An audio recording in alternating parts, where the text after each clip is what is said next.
Today I want to talk to you a little bit about memorializing and one of the first steps to really connecting with your beloved after they've passed. I have a little free master class, and it in it we had some homework of creating memorial, and in it was really more of a love letter to your beloveds after they've passed. And I just wanted to give you an example of someone that has Kathy Boyer. She's one of our graduates of Communication with All Life University, now one of the teachers. She's an animal communicator and energy healer. And I just wanted to show you what she did with this, because literally she took this idea and ran with it. And this idea of creating a love letter and a memorial, well, I just have no words for what she did because it's fantastic. So I'll just let her share it from here. This is Kathy, the Pet Connector. I have my love letter photo album that I wanted to share with you all.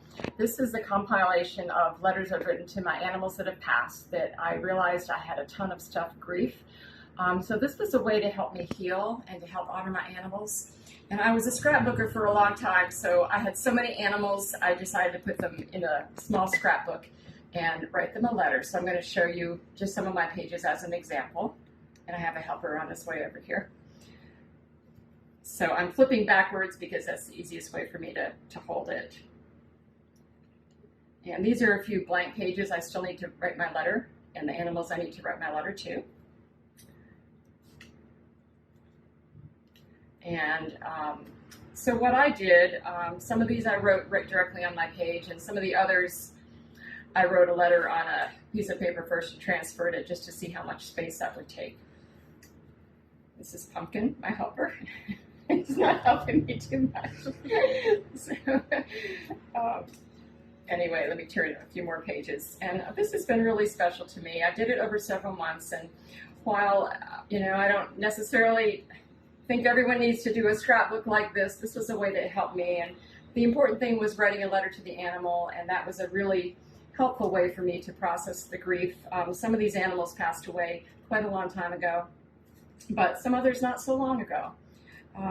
But after a while, I think we can grow numb when we lose so many. A lot of my cats, actually just about all of them, I had taken in varying conditions of health and physical infirmity, and they've been a real special part of my life. So I wanted to share this with you all. So some of the things you might write in this love letter are sharing about some of your more vivid memories, how you're feeling now, things that, remembering things you used to do together, maybe quirky facial expressions, maybe remembering things that it made you feel, all of those things. And you could just even say, I love you and I miss you, and put a picture in there. It's just one more way of memorializing that reminds us that even if we're still in a deep amount of grief, they're still in our heart. And at some point you will look at those pages and smile.